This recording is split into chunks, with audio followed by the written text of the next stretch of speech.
हिंदी प्रतियोगिता के YouTube channel में आपका स्वागत है। आज हम आपके लिए लेकर आए हैं साइंस के top 500 most important one liner questions जो आपके सभी एग्जाम्स के लिए बहुत इम्पॉर्टेंट है। तो वीडियो को ध्यान से देखें और एंड तक बने रहें। तो शुरू करते हैं। पहला प्रश्न है, मानव शरीर में पाचन का अधिकांश भाग किस अंग में संपन्न होता है? तो मानव शरीर में पाचन का अधिकांश भाग जो है वो छोटी आंत में संपन्न होता है। अगला प्रश्न है, मनुष्य में पाचन क्रिया कहाँ प्रारंभ होती है? तो मनुष्य में पाचन क्रिया प्रारंभ होती है मुख में। अगला प्रश्न है, सर्वप्रथम रक्त परिसंचरण तंत्र का अध्ययन किसने किया था?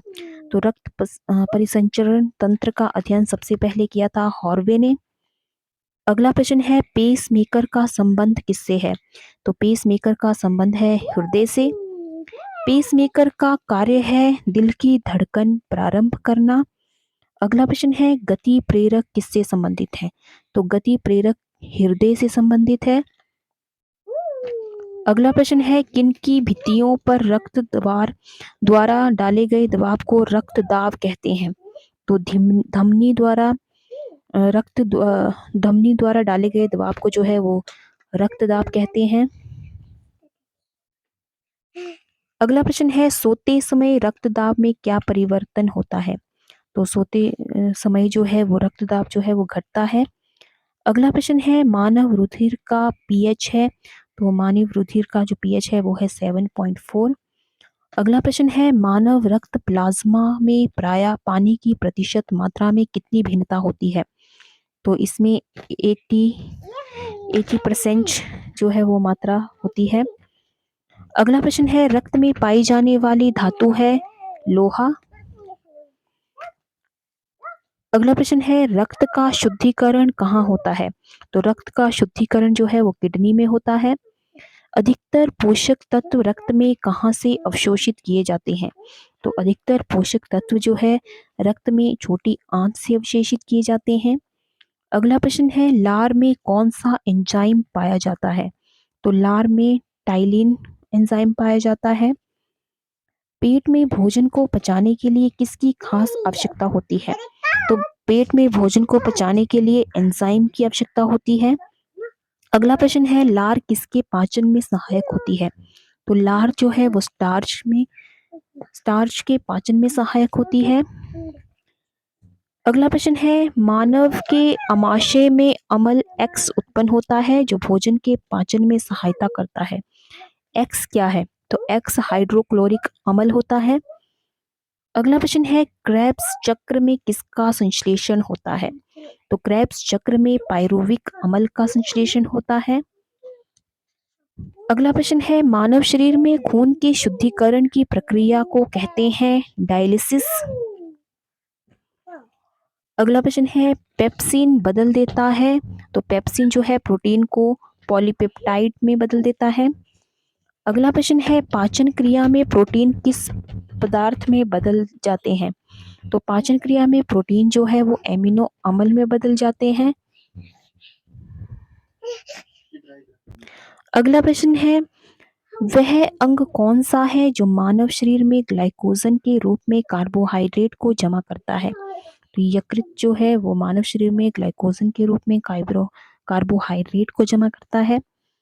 अगला प्रश्न है, पित्त किसके द्वारा पैदा किया जाता है? तो पित्त जो है वो यकृत के द्वारा पैदा किया जाता है। पित्त जमा होता है तो पित्त जो है वो पित्ताशय में जमा होता है। अगला प्रश्न है, स्वस्थ मनुष्य का रक्तचाप होता है? तो स्वस्थ मनुष्य का रक्तचाप जो है 120 mm व 80 mm होता है। अगला प्रश्न है, दौड़ लगाते समय मनुष्य का रक्तचाप जो है वो बढ़ जाता है। अगला प्रश्न है, सामान्य जीवन काल में मनुष्य का हृदय लगभग कितनी बार धड़कता है? तो सामान्य जीवन काल में मनुष्य का हृदय जो है वो 2 अरब बार धड़कता है। अगला प्रश्न है, मानव शरीर में हृदय का कार्य है? तो मानव शरीर में हृदय का कारक होता है पंपिंग स्टेशन की तरह। अगला प्रश्न है, रक्त में लाल रंग किसके कारण होता है? तो रक्त में लाल रंग जो है वो हीमोग्लोबिन के कारण होता है। हीमोग्लोबिन होता है लोहा। शरीर में हीमोग्लोबिन का कार्य है ऑक्सीजन का परिवहन। अगला प्रश्न है, हीमोग्लोबिन किसका महत्वपूर्ण घटक है? तो हीमोग्लोबिन जो है आरबीसी का महत्वपूर्ण घटक है, रेड ब्लड सेल्स जिन्हें कहा जाता है। अगला प्रश्न है, हीमोग्लोबिन का कार्य है ऑक्सीजन ले जाना। किसकी सहायता से रक्त द्वारा ऑक्सीजन ले जाया जाता है? तो लोहित कोशिकाओं के द्वारा जो है वो रक्त द्वारा जो है ऑक्सीजन ले जाया जाता है। अगला प्रश्न है, जब कोई बाहरी पदार्थ मानव रुधिर प्रणाली में प्रविष्ट होता है तो प्रतिक्रिया कौन प्रारंभ करता है? तो प्रतिक्रिया जो है वो व्हाइट ब्लड सेल्स प्रारंभ करते हैं। अगला प्रश्न है, लाल रक्त कणिकाएं कहाँ उत्पन्न होते हैं? तो लाल रक्त कणिकाएं जो है वो अस्थि मज्जा में उत्पन्न होते हैं। किसको आरबीसी का कब्रिस्तान कहा जाता है? तो आरबीसी का कब्रिस्तान कहा जाता है प्लीहा को। अगला प्रश्न है, मनुष्य की लाल रक्त कोशिकाओं का जीवन काल कितना होता है? तो लाल रक्त कोशिकाओं का जीवन काल होता है 120 दिन। अगला प्रश्न है, पचे हुए भोजन में मौजूद विषैले पदार्थ का कौन सा अंग चूषण करता है? तो यकृत जो है वो पचे हुए भोजन में मौजूद विषैले पदार्थ का चूषण करता है। अगला प्रश्न है, मानव शरीर में लाल रक्त कण का निर्माण कहाँ होता है? तो मानव शरीर में लाल रक्त कण का निर्माण होता है अस्थि मज्जा में। अगला प्रश्न है, लाल रुधिर कणिकाओं का उत्पादन किसके द्वारा होता है? तो ये होता है अस्थि मज्जा के द्वारा। अगला प्रश्न है, उच्च उन्नतांश पर मानव शरीर में आरबीसी की संख्या जो है वो बढ़ जाती है। सफेद रक्त कण का मुख्य कार्य है रोग प्रतिरोधक क्षमता धारण करना। अगला प्रश्न है, मनुष्य में मेरुदंड के कितनी जोड़ी तंत्रिका निकलती है? तो मनुष्य में मेरुदंड की जो है वो 31 जोड़ी तंत्रिका निकलती है। प्रतिवर्ती क्रियाओं का नियंत्रण केंद्र कहाँ पर है? तो प्रतिवर्ती क्रियाओं का नियंत्रण केंद्र है केशुरुक रज्जु में। अगला प्रश्न है, स्तनधारी किस में यूरिया बनाते हैं? तो स्तनधारी जो है यकृत में यूरिया बनाते हैं। मानव शरीर में सबसे छोटी अंतःस्रावी ग्रंथि कौन सी है? तो मानव शरीर में सबसे छोटी अंतःस्रावी ग्रंथि होती है अवधू ग्रंथि। मूत्र का पीला रंग किसकी मौजूदगी के कारण होता है? तो ये होता है यूरोक्रोम के द्वारा। गुर्दे का कार्यात्मक यूनिट है नेफ्रॉन। किसकी कुसंक्रिया के कारण मानव शरीर में मिक्सीडीमा होता है? तो ये होता है अवधू ग्रंथि के कारण। अगला प्रश्न है, मानव शरीर के भीतर खून किसकी उपस्थिति के कारण नहीं जमता है? तो मानव शरीर के भीतर खून जो है हिपेरिन की उपस्थिति के कारण नहीं जमता है। रुधिर के प्लाज्मा में किसके द्वारा एंटीबॉडी निर्मित होती है? तो रुधिर के प्लाज्मा में जो है वो लिम्फोसाइट के द्वारा जो है एंटीबॉडी निर्मित होती है।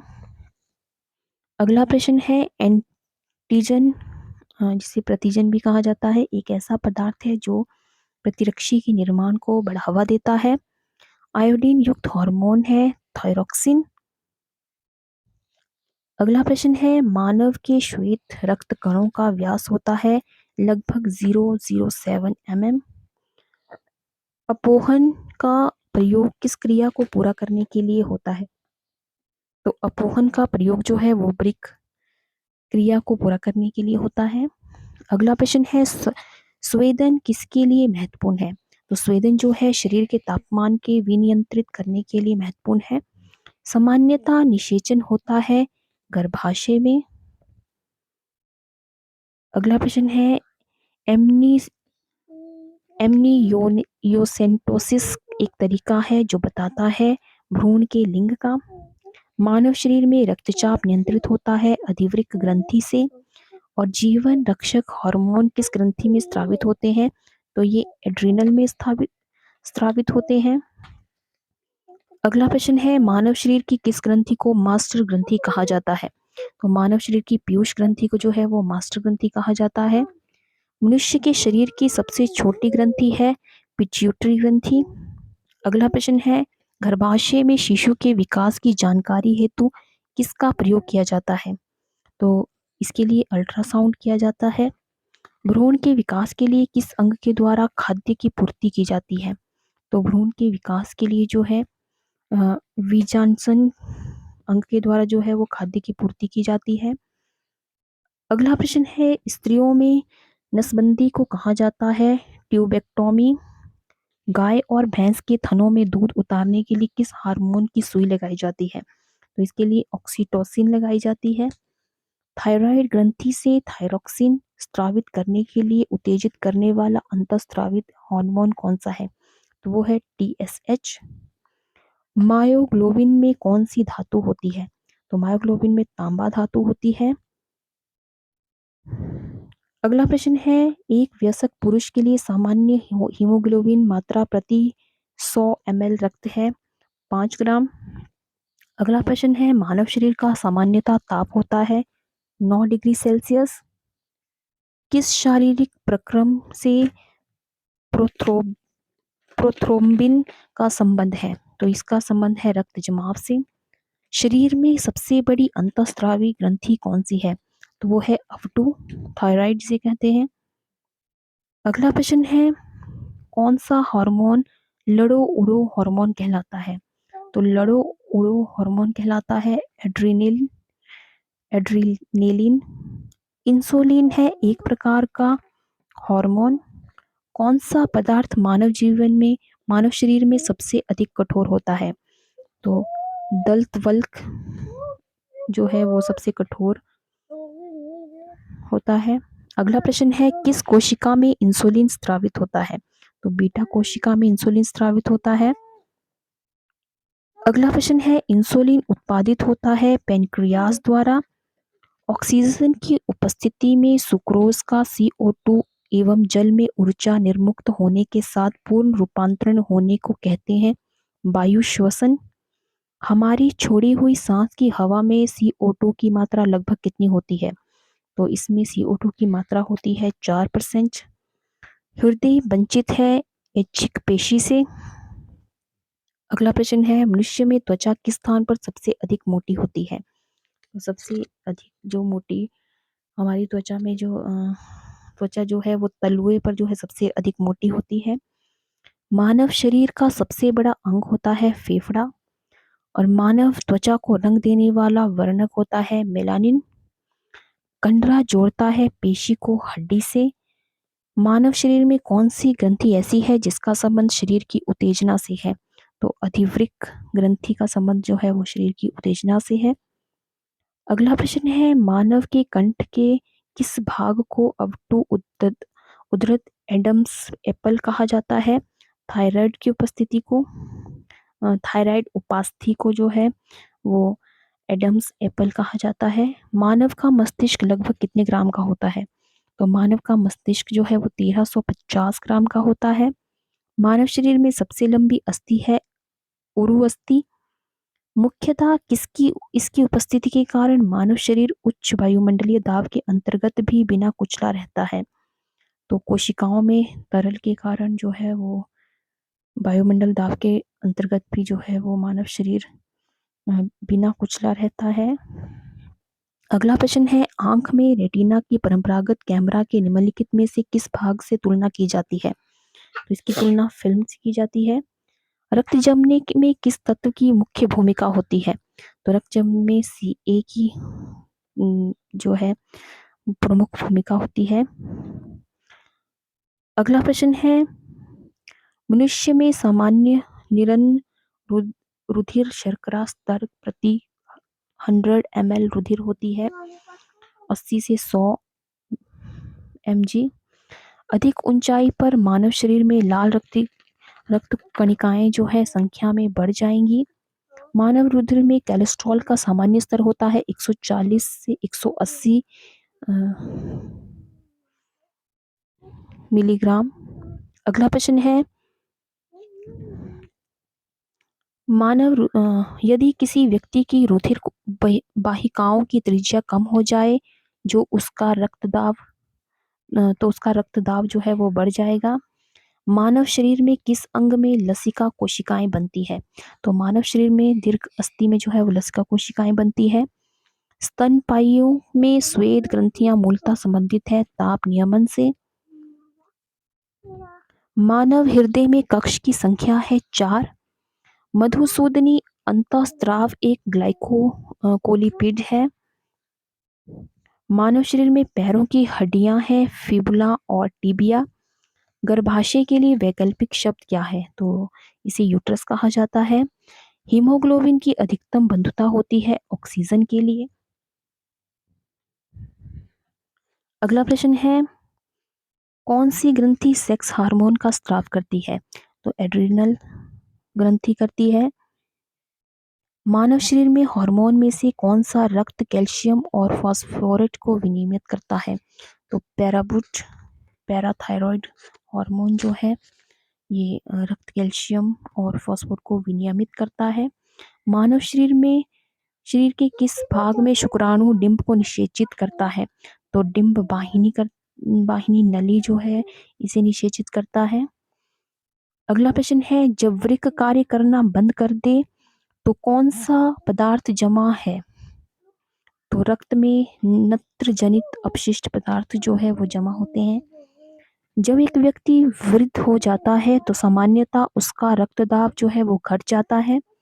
मानव शरीर में पुच्छ कौन सी संरचना में संलग्न होता है? तो बृहदात्र में जो है ये संलग्न होता है। अगला प्रश्न है, किस प्रक्रिया द्वारा ऑक्सीजन श्वसन के दौरान रुधिर में प्रवेश करती है और फिर उसे छोड़ देती है? तो परासरण प्रक्रिया के द्वारा ऐसा होता है। कौन सा अंग वसा का भंजन कर कोलेस्ट्रॉल उत्पन्न करता है? तो यकृत करता है। सेरेब्रम जो है वो मस्तिष्क से संबंधित होता है। मनुष्य के मस्तिष्क का सबसे बड़ा भाग होता है प्रमस्तिष्क। मानव शरीर की कोशिकाओं में सबसे कम पुनर्योजन शक्ति होती है मस्तिष्क कोशिकाएं। किसी मृतप्राय व्यक्ति का गुर्दा लेने के लिए उसे जो है वो केवल तंत्रिक प्रक्रियाओं का आवासन जो है स्थिति में होना चाहिए। यदि एक पिता का रक्त वर्ग ए है और माता का रक्त वर्ग ओ हो तो बताइए कि उसके पुत्र का कौन सा वर्ग होगा? तो उसका पुत्र का जो है वो ओ वर्ग हो सकता है। अगला प्रश्न है, कोई भी प्रकार के रुधिर वाला व्यक्ति किसी आकस्मिक संकट में किस प्रकार के रुधिर वाले व्यक्ति को रुधिर दान कर सकता है? तो बी प्रकार के रुधिर वाला व्यक्ति जो है वो ए बी या बी प्रकार के दोनों व्यक्तियों को जो है वो रक्तदान कर सकता है। यदि माता पिता में से एक का रक्त वर्ग जो है ए बी है और दूसरे का ओ हो तो उसके बच्चे का संभावित रुधिर वर्ग होगा ए या बी। अगला प्रश्न है, संतानों की भ्रूणीय अवस्था में माता पिता के गर्भाशय के अंदर ही रक्त का थक्का बनने से मृत्यु हो जाती है। तो इस रोग को एरिथ्रोब्लास्टोसिस फिटेलिस कहा जाता है। इसका कारण है पिता का RH तथा माता का RH मतलब RH पॉजिटिव और माता का RH नेगेटिव होना। अगला प्रश्न है, कौन सा रक्त समूह सर्वग्राही है? तो AB जो है वो सर्वग्राही होता है। AB रक्त वर्ग वाले व्यक्ति को सर्वात्रिक ग्राही कहा जाता है क्योंकि उसके रक्त में प्रतिपिंड का अभाव होता है। सर्वात्रिक ग्राही जिसे यूनिवर्सल रिसिपेंट कहा जाता है कौन से रुधिर वर्ग का होता है? तो AB होता है। कौन सा रक्त वर्ग सर्वात्रिक दाता होता है? तो सर्वात्रिक यूनिवर्सल डोनर होता है ओ ब्लड ग्रुप जिसका होता है। यदि किसी पुरुष का रक्त वर्ग ए बी हो तथा महिला का रक्त वर्ग बी हो तो उसकी संतानों में से कौन सा रक्त वर्ग उपस्थित नहीं हो सकता? तो ओ जो है वो नहीं हो सकता है। मनुष्य में कुल कितनी हड्डियां होती है? तो मनुष्य में 206 हड्डियां होती है। नवजात शिशुओं में हड्डियों की संख्या लगभग होती है 206 206 नहीं होती है। इसमें जो है नवजात शिशु की हड्डियां जो है वो ज़्यादा होती हैं। तो नवजात शिशु में जो है वो 300 हड्डियां होती है। जब जन्म लेता है तो उसकी शरीर में जो है वो 300 हड्डियां होती है। अगला प्रश्न है, मनुष्य की खोपड़ी में कितनी अस्थियां होती है? तो मनुष्य की खोपड़ी में जो है वो 8 हस्तियाँ होती है। मनुष्य के शरीर में पसलियों के जोड़े होते हैं 12। शरीर के सर्वाधिक प्रबल अस्थि है जबड़े में। मानव शरीर की सबसे छोटी हड्डी कहलाती है स्टेपिस और सबसे बड़ी हड्डी कहलाती है फीमर। मनुष्य के शरीर में पैर की हड्डी जो है वो खोखली होती है और टिबिया नामक हड्डी जो है वो टांग में पाई जाती है। अगला प्रश्न है मानव शरीर के किस अंग की हड्डी सबसे लंबी होती है? तो जांघ की हड्डी जो है सबसे लंबी होती है। वृद्धावस्था में मनुष्य की हड्डियां कमजोर हो जाती है कैल्शियम की कमी से। एथलीट को किससे जल्दी ऊर्जा मिलती है? तो इसे कार्बोहाइड्रेट से जो है उसे जल्दी ऊर्जा मिलती है। लंबे समय तक कठोर शारीरिक कार्य के पश्चात मांसपेशियों में थकान अनुभव होने के कारण जो है ग्लूकोज का अपक्षय हो जाता है। रक्त ग्लूकोज स्तर सामान्यतः व्यक्त किया जाता है भाग प्रति मिलियन में। शरीर में ऊतकों का निर्माण होता है प्रोटीन से। प्रोटीन को माना जाता है शरीर का निर्माण करने वाला और एंजाइम मूल रूप से होते हैं प्रोटीन। अगला प्रश्न है जैविक सिस्टम में रासायनिक क्रिया की प्रक्रिया को तेज करने के लिए जो है एंजाइम उत्तरदायी पदार्थ है। सोयाबीन में प्रोटीन का प्रतिशत होता है 42%। कैप्सूल का आवरण बना होता है स्टार्च का। शहद का प्रमुख घटक है फ्रक्टोज। कौन सी शर्करा तत्काल ऊर्जा प्रदान करती है? तो ग्लूकोज। शहद में मुख्यतः होते हैं कार्बोहाइड्रेट। सर्वाधिक ऊर्जा प्रदान करता है कार्बोहाइड्रेट। मानव शरीर में कार्बोहाइड्रेट पुनः संग्रह होता है ग्लाइकोजन में। शाकाहारी अधिकतम प्रोटीन खाते हैं दालों से और प्रोटीन का सर्वोत्तम स्रोत है सोयाबीन। मानव शरीर में बसा जमा होती है बसा ऊतक में। अगला प्रश्न है ऊंट बिना पानी के कुछ दिनों तक मरुस्थल में रहता है ऐसा वह कर पाता है क्योंकि अपने कुबड़ में जमा किए चिकनाई का प्रयोग करके। दांतों में होता है कैल्शियम। किस तत्व का संबंध दांतों की विकृति के साथ होता है? तो फ्लूओरिन का संबंध जो है वो दांतों की विकृति से होता है।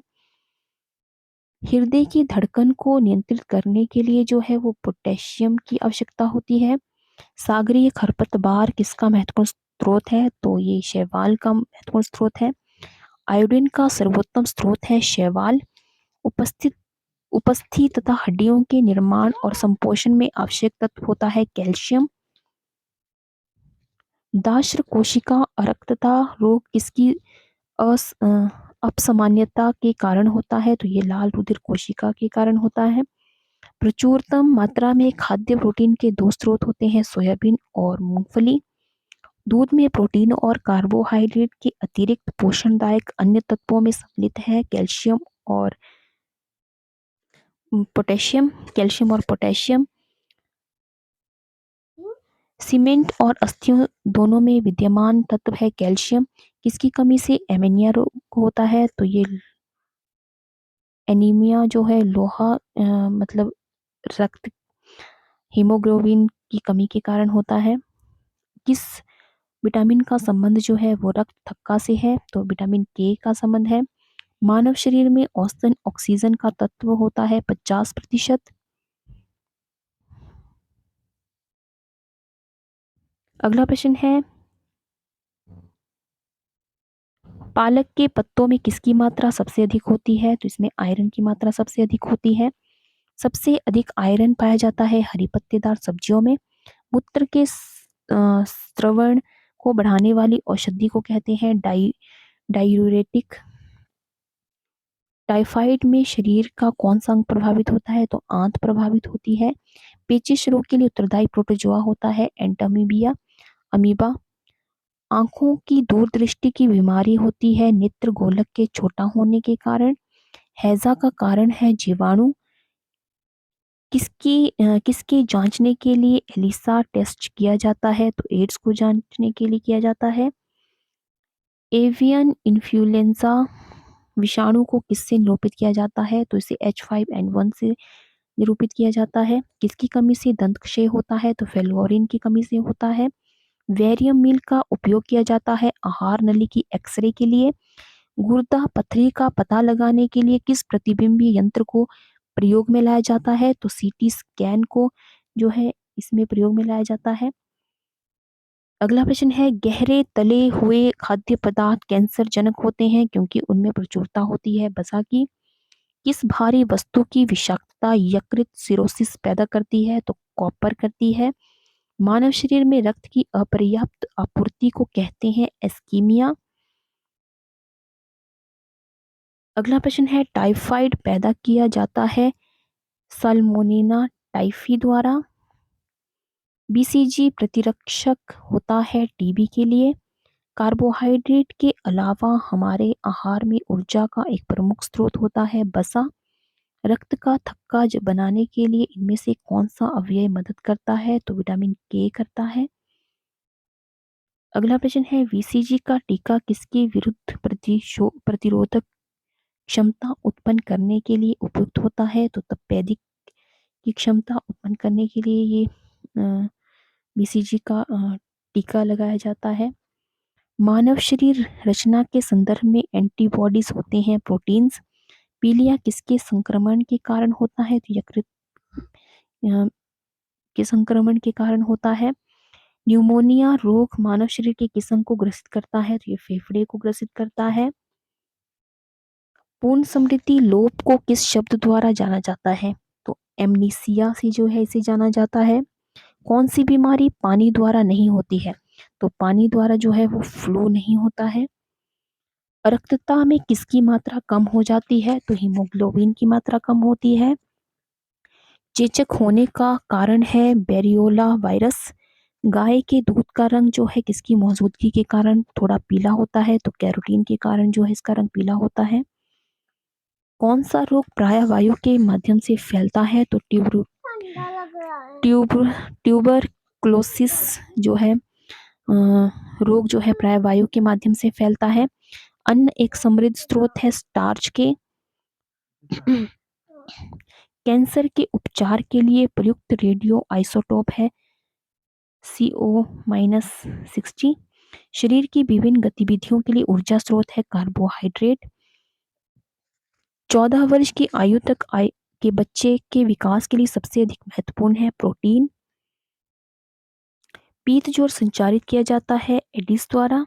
मानव शरीर में संक्रमण को रोकने में मदद करने वाला विटामिन है विटामिन ए। अगला प्रश्न है, ईसीजी है इलेक्ट्रोकार्डियोग्राफ। कौन सा रोग रक्तदान द्वारा फैलता है? तो टाइफाइड जो है वो रक्तदान के द्वारा फैलता है। विटामिन B6 की कमी से पुरुष में हो जाता है अरक्तता। पीलिया एक प्रतीक है यकृत की बीमारी का। चेचक के प्रति टीकाकरण में समावेश किया जाता है जीवित प्रतिरक्षियों का। जिस बीमारी में रक्त में शर्करा का स्तर बढ़ जाता है उसका नाम है डायबिटीज मेलिटस। मनुष्य में एफ्लॉटॉक्सिन खाद्य विषाक्तन द्वारा सामान्यतः कौन सा अंग प्रभावित होता है? तो इसे यकृत प्रभावित होता है। मिनीमाता रोग का कारण है पारा। अनुवांशिक रोग में कौन यौन संबंधित है? हीमोफीलिया। अगला प्रश्न है, जापानी एन्सेफिलाइटिस का कारण होता है विषाणु। दोषयुक्त वृक्क वाले व्यक्तियों के लिए अपोहन का उपयोग किया जाता है। इसमें निहित प्रक्रम है परासरण। अगला प्रश्न है, ईईजी से जिस अंग की कार्यप्रणाली प्रकट होती है वे होता है मस्तिष्क। ईसीजी है यह। केसिन दुग्ध होता है प्रोटीन। किस तत्व की कमी के कारण जो है वो घेंघा रोग होता है? तो आयोडीन की कमी से होता है।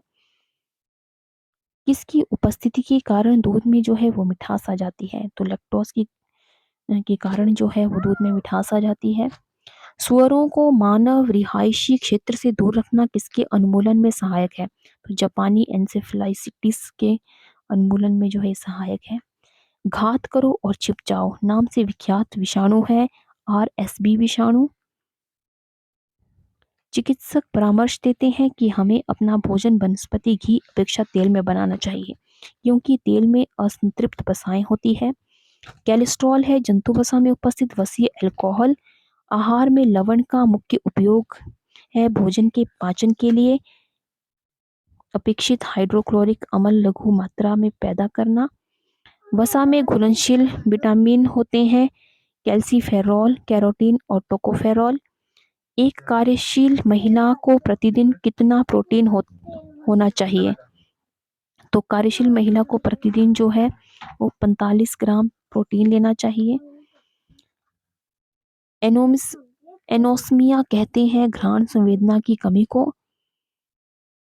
अगला प्रश्न है शरीर की कैलोरी आवश्यकता गर्मी की अपेक्षा सर्दियों में बढ़ जाती है क्योंकि अधिक कैलोरी आवश्यक है शरीर के का ताप बनाए रखने के लिए। राष्ट्रीय पोषण संस्थान एक अनुसंधान है जो किस राज्य में स्थित है? ये स्थित है आंध्र प्रदेश में। न्यूट्रोस्यूटिकल्स उत्पाद है जिनमें होते हैं पोषक और औषधीय प्रभाव। दूध का धवल रंग किसकी उपस्थिति के कारण होता है? तो ये कैसीम के कारण होता है। संतुलित आहार में सन्निकटता क्या होना चाहिए? तो इसमें होना चाहिए आधा प्रोटीन, बसा और 3.5 जो है वो कार्बोहाइड्रेट्स होना चाहिए, 1.5 प्रोटीन होना चाहिए और इतनी ही बसा होनी चाहिए। पौधों और जंतुओं में कार्बोहाइड्रेट्स किस रूप में संचित होते हैं? तो ये स्टार्च और ग्लूकोज में संचित होते हैं। दिल का दौरा किस कारण से होता है? तो हृदय में रक्त आपूर्ति की कमी से जो है वो दिल का दौरा होता है। अगला प्रश्न है कहाँ काम करने वाले व्यक्तियों को ब्लैक लंग रोग हो जाता है? तो कोयला खान में काम करने वाले लोगों को जो है ब्लैक लंग रोग होता है। दर्दनाक अस्थि रोग इटाई इटाई का पहले कहाँ पता चला था? तो इसका पता जापान में चला था। कैडमियम प्रदूषण किससे संबद्ध है? तो ये इटाई इटाई से संबंधित है। कालाजार का रोग वाहक है कौन सा है? तो सिकटा मक्खी के कारण जो है कालाजार रोग होता है। चेचक के लिए टीके का आविष्कार किसने किया था? तो चेचक के लिए टीके का आविष्कार किया था लुड्र पाश्चर ने। अगला प्रश्न है श्वेत फुसफुस रोग पाया जाता है सीमेंट उद्योग के कर्मचारियों में।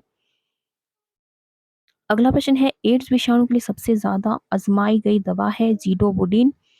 किस सूक्ष्म जीव के द्वारा हेपेटाइटिस बी की बीमारी होती है? तो ये वायरस के कारण होता है। एस्बेस्टस के कारण होने वाला प्रमुख रोग है एम्फिसेमा। स्कर्वी रोग के इलाज में उपयोगी होता है आंवला। बीएमडी परीक्षण किया जाता है पहचान के लिए ऑस्टियोपोरोसिस की। एड्स होता है विषाणु से और भारी मात्रा में अल्कोहल पीने वाले लोग मरते हैं सिरोसिस से। सरल गलकंड या घेंगा किसको करने की बीमारी है? ये थायराइड ग्रंथि में होती है। मलेरिया का संक्रामक चरण है वीजागुण स्पोरोजोइट। कौन सा कवकीय रोग है? तो एक्जिमा जो है वो कवकीय रोग है। छोटी माता या चिकन पॉक्स पैदा की जाती है डीएनए विषाणु द्वारा। काली मौत या ब्लैक डेथ किसे कहते हैं? तो इसे प्लेग को कहते हैं। डेंगू बुखार के कारण मानव शरीर में किसकी कमी हो जाती है? तो प्लेटलेट्स की कमी हो जाती है।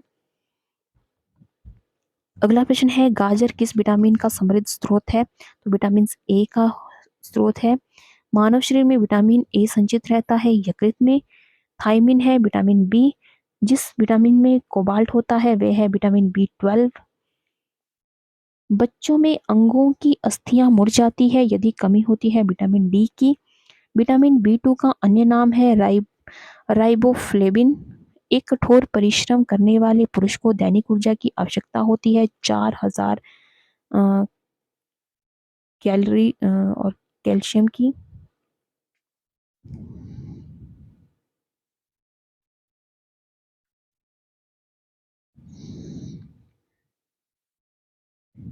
4000 किलो कैलोरीज की जो है इसे आवश्यकता होती है। साइनोकोबालामिन है विटामिन बी 12। विटामिन जो खट्टे फलों में पाया जाता है तथा चर्म को स्वस्थ करने के लिए जरूरी होता है वो होता है विटामिन सी। विटामिन सी का सबसे उत्तम स्रोत है आंवला। किस विटामिन की कमी के कारण मसूड़ों में रक्त आता है और दांत हिलने लगते हैं? तो ये होता है विटामिन सी के कारण। विटामिन सी का रासायनिक नाम है एस्कॉर्बिक अम्ल। किसी सब्जी से प्राप्त ना होने वाला विटामिन है विटामिन डी। प्रातःकालीन धूप में मानव शरीर में कौन सा विटामिन उत्पन्न होता है? तो ये विटामिन डी होता है। मछलियों के यकृत के तेल में किसकी प्रचुरता होती है? तो इसमें विटामिन डी की प्रचुरता होती है। विटामिन डी के सर्जन में क्या पाया जाता है? कैल्सीफेरॉल। विटामिन ई का रासायनिक नाम है टोकोफेरॉल। विटामिन ई विशेषता किसके लिए महत्वपूर्ण है? तो लिंग ग्रंथियों की सामान्यता क्रिया के लिए जो है ये आवश्यक है। रक्त स्कंदन में कौन सा विटामिन क्रियाशील होता है? तो विटामिन के जो है इसमें क्रियाशील होता है। मानव शरीर में रक्त का थक्का किस विटामिन से बनता है? तो विटामिन के से बनता है। मनुष्य के नेत्रों के स्वस्थ संचालन के लिए किस विटामिन का संबंध है? तो इसका संबंध विटामिन ए से है। कौन सा विटामिन पानी में घुलनशील है? तो विटामिन बी पानी में घुलनशील है। विटामिन ए की कमी के कारण होता है नाइट ब्लाइंडनेस। छिली हुई सब्जियों को धोने से कौन सा विटामिन निकल जाता है? तो विटामिन सी निकल जाता है। गोल्डन धान में सर्वाधिक मात्रा में होता है विटामिन ए। जीव विज्ञान शब्द का प्रयोग सर्वप्रथम जो है लेमॉर्क और ट्रेविरेनस ने किया था। जीव विज्ञान के जनक माने जाते हैं अरस्तु। जंतु विज्ञान के जनक कहलाते हैं अरस्तु। वनस्पति विज्ञान के जनक है थियोफ्रेस्टन। चिकित्सा शास्त्र के जनक कहे जाते हैं हिप्पोक्रेटस। एंटीबायोटिक्स अधिकांशतया प्राप्त होते हैं जीवाणुओं से। यदि एक जीवाणु कोशिका प्रति 20 मिनट में विभाजित होती है तो 2 घंटों में कितने जीवाणु बनेंगे? तो 64 बनेंगे। नाइट्रोजन यौगिकीकरण में कौन सी फसल सहायक होती है? तो फली सहायक होती है। नाइट्रोजन स्थिरीकरण में लेग हीमोग्लोबिन का क्या कार्य है? तो इसमें ऑक्सीजन का अवशोषण होता है। कौन सा रोग बैक्टीरिया से होता है? तो तपेदिक रोग जो है बैक्टीरिया से होता है। वह विज्ञान जिसका संबंध जीवधारियों के अध्ययन से होता है वह कहलाता है जीव विज्ञान। फाइकोलॉजी में किसका अध्ययन किया जाता है? इसमें शैवाल का अध्ययन किया जाता है।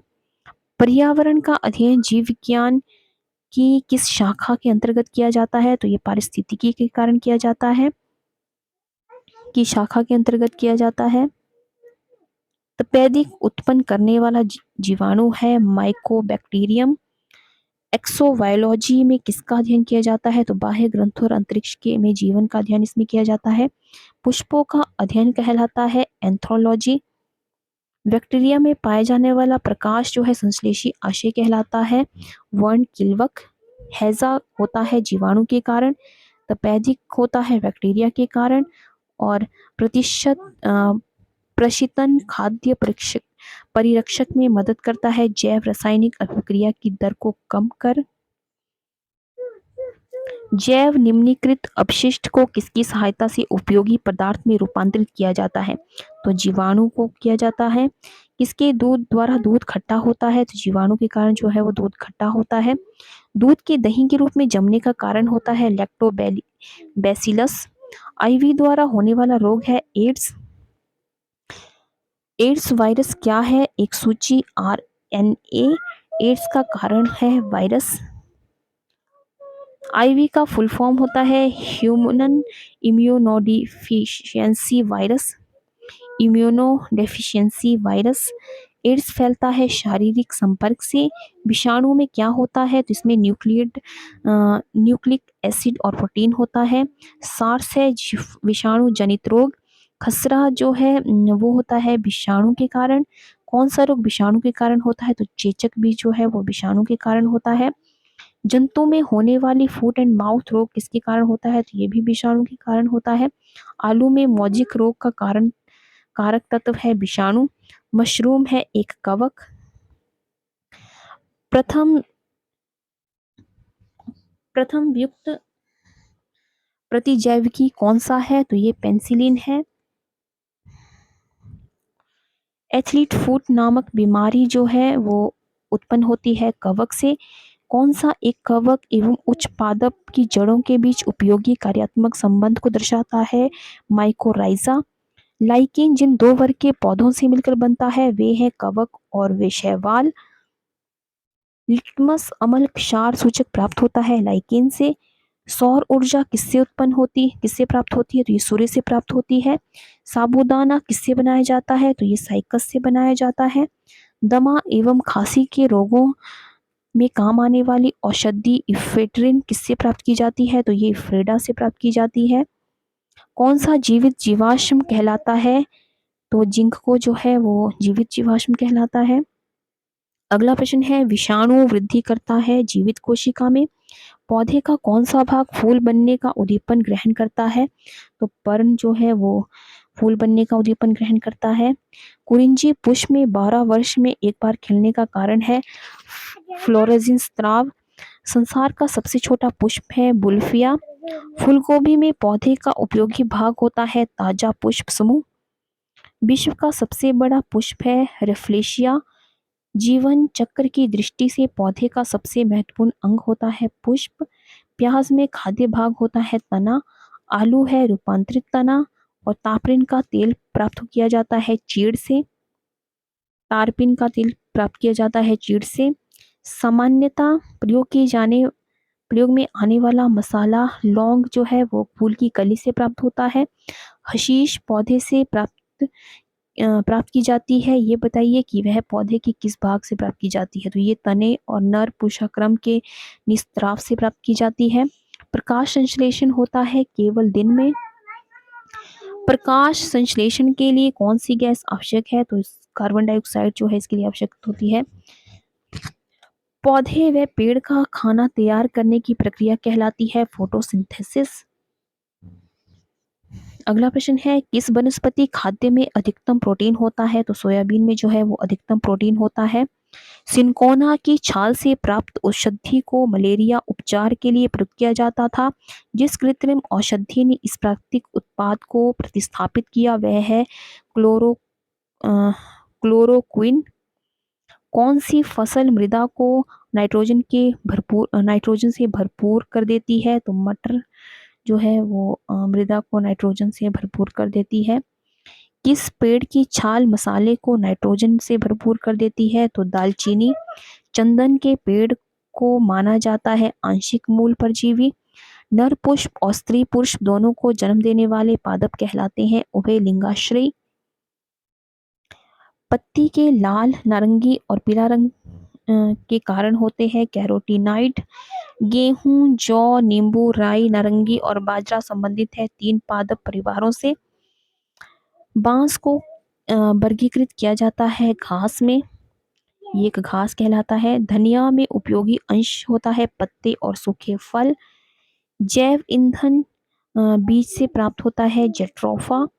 किस पादप को शाकीय भारतीय डॉक्टर कहते हैं? तो आंवला को कहते हैं। बाया महाधमनी चाप जो है वो दिखाई देता है स्तनपायी में। लिटमस प्राप्त होता है एक लाइकेन से। किस फसल में एजोला एनाबीना जैव उर्वरक का प्रयोग किया जाता है? तो चावल में किया जाता है। चिलगोजा किस एक प्रजाति के बीज से प्राप्त होता है? तो ये पाइन से प्राप्त होता है।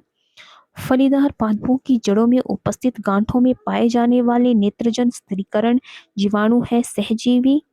जड़ें धनात्मक भूम्यानुवर्तन होती है अधिकांश। पेड़ों की पत्तियों में पाया जाने वाला हरा पदार्थ कहलाता है क्लोरोफिल। प्रकाश संश्लेषण की क्रिया उत्पन्न होती है CO2 पानी और क्लोरोफिल से। प्रयोगशाला में सर्वप्रथम डीएनए का संश्लेषण किया था खुराना ने। जीन शब्द का सर्वप्रथम प्रयोग किया था जोहानसन ने। किसके द्वारा अनुवांशिकता के विज्ञान को अनुवंशिकी कहा गया था? तो ये वाटसन के द्वारा कहा गया था। अनुवंशिकी उत्परिवर्तन होता है क्रोमोसोम। डीएनए के द्विहेलिक्स प्रारूप को पहली बार किसने प्रस्तावित किया था? तो इसे प्रस्तावित किया था वाटसन और क्रिक ने। कोशिका की आत्महत्या की थैली कहलाता है लाइसोसोम।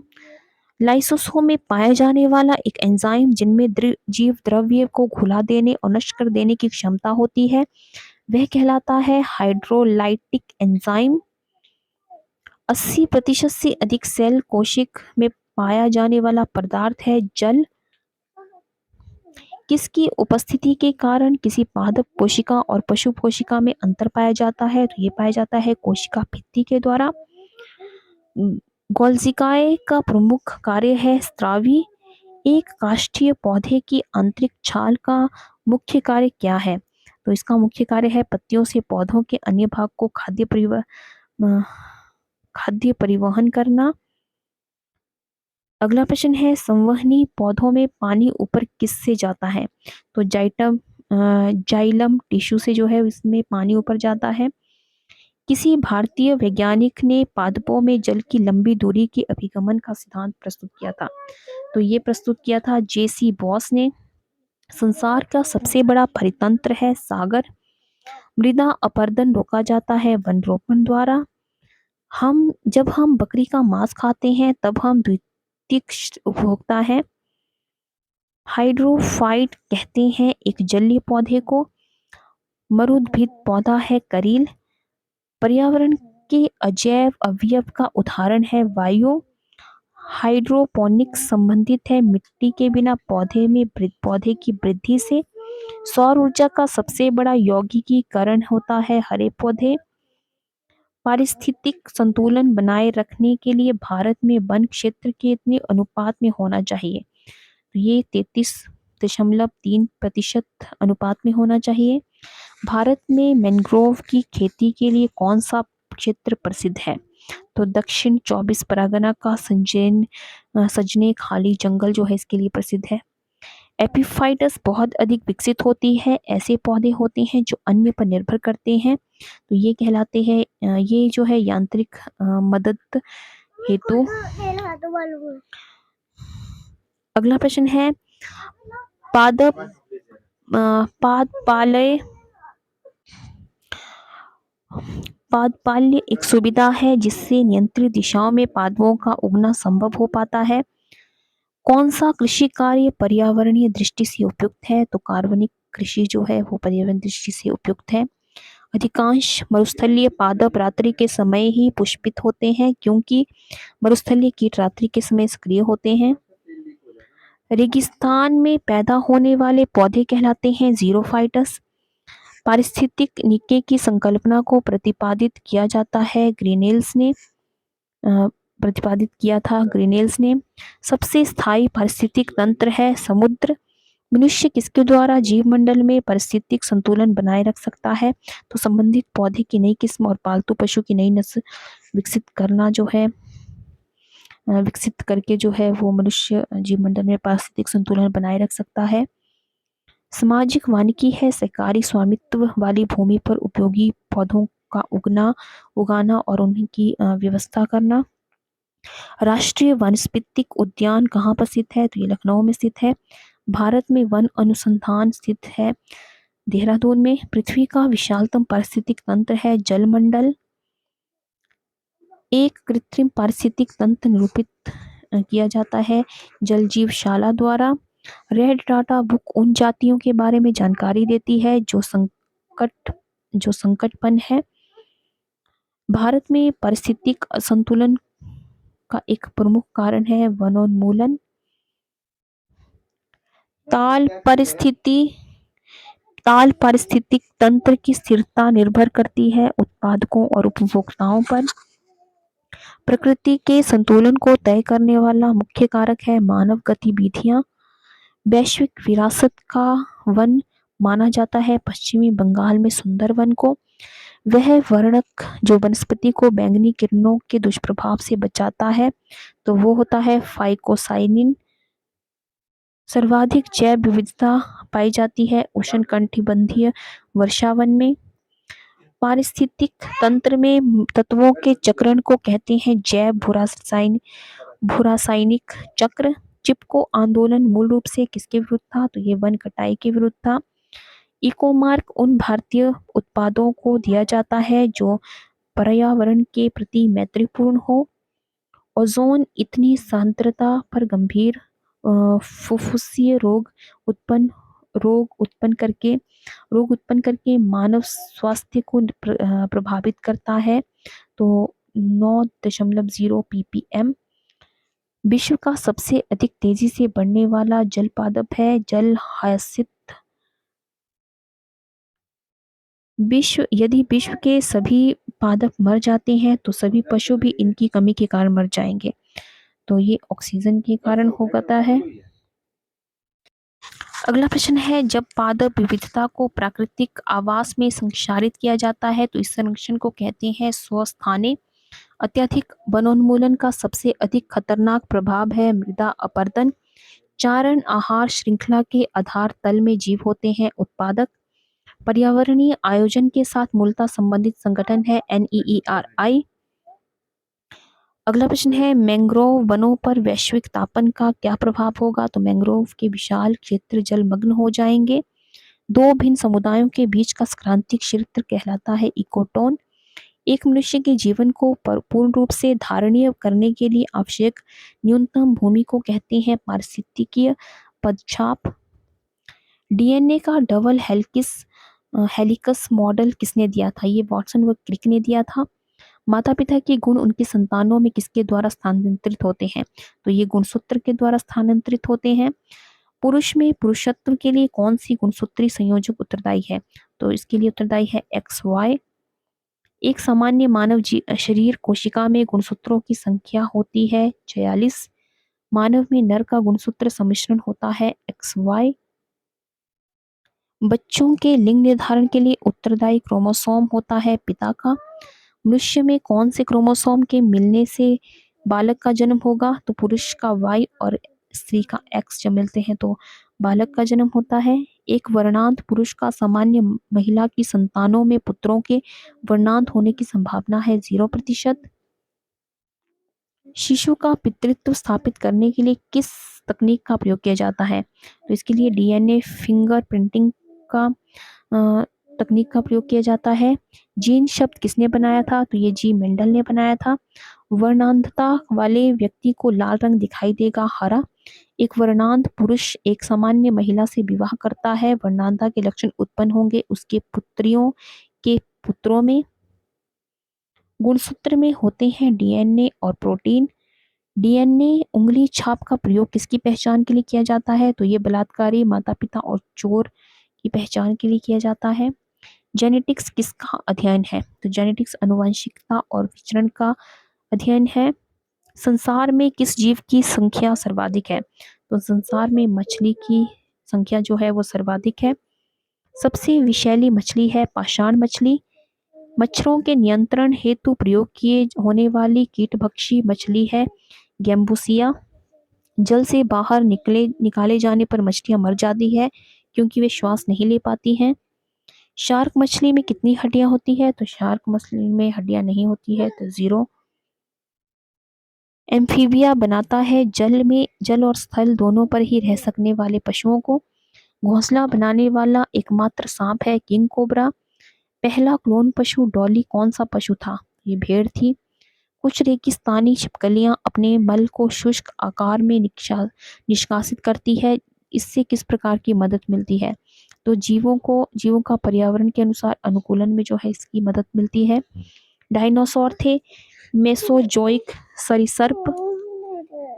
अगला प्रश्न है, किसकी उपस्थिति के कारण गिरगिट रंग बदलती है? तो ये बदलती है वर्ण किल्वक की उपस्थिति के कारण। पृथ्वी पर विशालतम जीवित पक्षी है शुतुरमुर्ग। डेगोंग डेगोंग नामक समुद्री जीव की जो विलोपन की कगार पर है वो क्या है? वो एक स्तनधारी है। न्यूजीलैंड में पाया जाने वाला उड़ैनहीन पक्षी है कीवी। आर्कियो आर्कियोप्टेरिक्स है जुरैसिक युग का सर्वपुरातन पक्षी है। पेंगुइन चिड़िया कहाँ पाई जाती है? तो ये अंटार्कटिका में पाई जाती है। सबसे बड़ा उड़ने में असमर्थ पक्षी जो सबसे तेज गति से दौड़ सकता है वह है ऑस्ट्रिच। पावो क्रिस्टेशियस किसका वैज्ञानिक नाम है? तो ये है मोर का वैज्ञानिक नाम। वह एकमात्र पक्षी जो पीछे की ओर उड़ता है वो होता है गुंजन पक्षी। व्हेल के हृदय में कितने चैम्बर होते हैं? तो इसमें 4 चैम्बर होते हैं। वह स्तनधारी जो खतरे के संकेत के समय गेंद के समान हो जाता है तो वो होता है कंटक चूहा। अगला प्रश्न है, स्तनपायी के उत्सर्जनीय उत्पाद मूत्र में अधिकता में पाए जाते हैं यूरिक अम्ल। हरित ग्रंथियां संबंधित होती है उत्सर्जन से। ऊतक किसमें नहीं पाया जाता है? तो ये बतख में नहीं पाया जाता है। डायनासोरस थे सरीसृप जो लुप्त हो गए। रक्त में प्रतिस्कंदन पदार्थ कौन सा है? तो ये है हिपेरिन। प्टेरिक्स किन वर्गों में प्राणियों के बीच की योजक कड़ी है? तो ये है सरीसृप व पक्षी की। किस समूह के जीवों का डूबने से हुई मृत्यु का पता लगाने में महत्व है? डाइटम का। मैमथ पूर्वज है हाथी का। फिरोमोन्स पाए जाते हैं कीटों में। और भारत में सबसे बड़ी मछली है व्हेल शार्क। प्राइमेटों में आधुनिक मानव का निकटतम संबंधी कौन है? तो ये है गोरिल्ला। पांडा भी उसी कुल का है जिसका भालू होता है। अधिकांश कीट श्वसन लेते हैं बाधक तंत्र से। कौन अंडे देता है और सीधे बच्चे नहीं? तो एकिडना। किस सर्प का भोज्य मुख्य रूप से अन्य सर्प है? तो नागराज का भोज्य जो है वो अन्य सर्प होते हैं। तालाबों और कुओं में किसको छोड़ने से मच्छरों को नियंत्रित करने में मदद मिलती है? तो गैम्बूसिया को छोड़ने से जो है मच्छरों को नियंत्रित करने में मदद मिलती है। मधुमक्खी में पुंधूप होते हैं जननक्षम नर। कपोत दुग्ध उत्पन्न करता है पक्षी। कौन सा भाग हाथी के गजदंत के रूप में बदलता है? तो दूसरा कृतंक।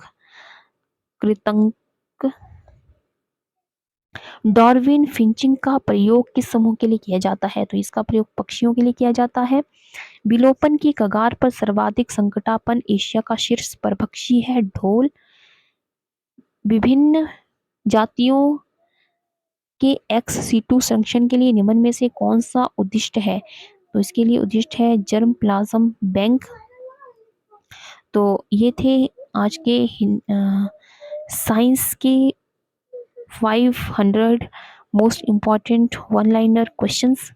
तो आई होप आपको ये वीडियो पसंद आया हो, तो वीडियो को लाइक करें, ज़्यादा से ज़्यादा शेयर करें और चैनल को सब्सक्राइब करना बिल्कुल ना भूलें। तो आज की वीडियो में बस इतना ही। मिलते हैं एक नई वीडियो में कुछ नए प्रश्नों के साथ।